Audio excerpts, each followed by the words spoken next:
ચોમાસા પહેલા ગુજરાત પર વાવાઝોડાનું સંકટ। હવામાન નિષ્ણાંત અંબાલાલ પટેલના અનુમાન મુજબ હાલ અરબ સાગરમાં ઉદ્ભવી રહેલું વાવાઝોડું મુંબઈ અને સુરતની વચ્ચે એટલે કે વલસાડના દરિયાકાંઠે ટકરાઈ શકે છે। 22 મેથી સક્રિય થનારી સિસ્ટમ 24 થી 28 મેએ વાવાઝોડામાં પરિવર્તિત થશે અને 28 મેના વલસાડના દરિયાકાંઠે અથડાશે। અંબાલાલ પટેલના અનુમાન મુજબ વાવાઝોડા સમયે 100 કિલોમીટર પ્રતિ કલાકની ઝડપે પવન ફૂંકાશે અને વાવાઝોડાના કારણે વલસાડ અને આસપાસના વિસ્તારોમાં 12 થી 15 ઇંચ વરસાદ વરસી શકે છે।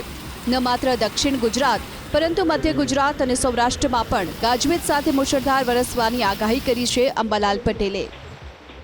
બંગાળ ઉપસાગરમાં પણ એક ખબર લઈ નાખે વાવાઝોડું થવાની શક્યતા રહેશે। તારીખ 28 મેથી મેના અંત સુધીમાં આ વાવાઝોડું ફોર્મ થશે અને દક્ષિણ પૂર્વીય તટો ઉપર ખબર લઈ નાખશે, જેના ભેજના કારણે પૂર્વ ભારતના ભાગો છેક ઝારખંડના ભાગોમાં પણ વરસાદ આવવાની શક્યતા રહેશે। એટલે લગભગ ત્યાંની કંઈક અસર પૂર્વ લગભગ મધ્યપ્રદેશ સુધી જતાં અને અરબ સાગરના ભેજના કારણે આ સિસ્ટમો એક પછી એક બની રહી છે, જે ગુજરાતમાં પણ વરસાદ આવી શકે તેમ છે। બંગાળના ઉપસાગરમાં તેની અસર ઓછી થશે, કારણ કે તેનો ભેજ જે આવશે એ ભેજના કારણે વરસાદ થવાની શક્યતા ગણી શકાય।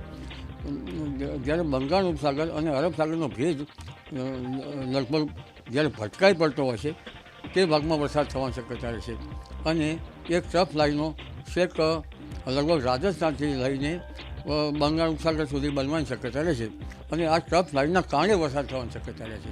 ગુજરાતના ઘણા ભાગોમાં મુશળધાર વરસાદ થવાની શક્યતા રહેશે અને ક્યારેક તો આ વરસાદ જે છે એ કાંઈક તેજ ગતિનો રહેવાની શક્યતા છે। એટલે આ વરસાદ જે શરૂઆતનો અને ચોમાસાનો વરસાદ જે છે એ ભારે વરસાદ થવાની શક્યતા રહેશે।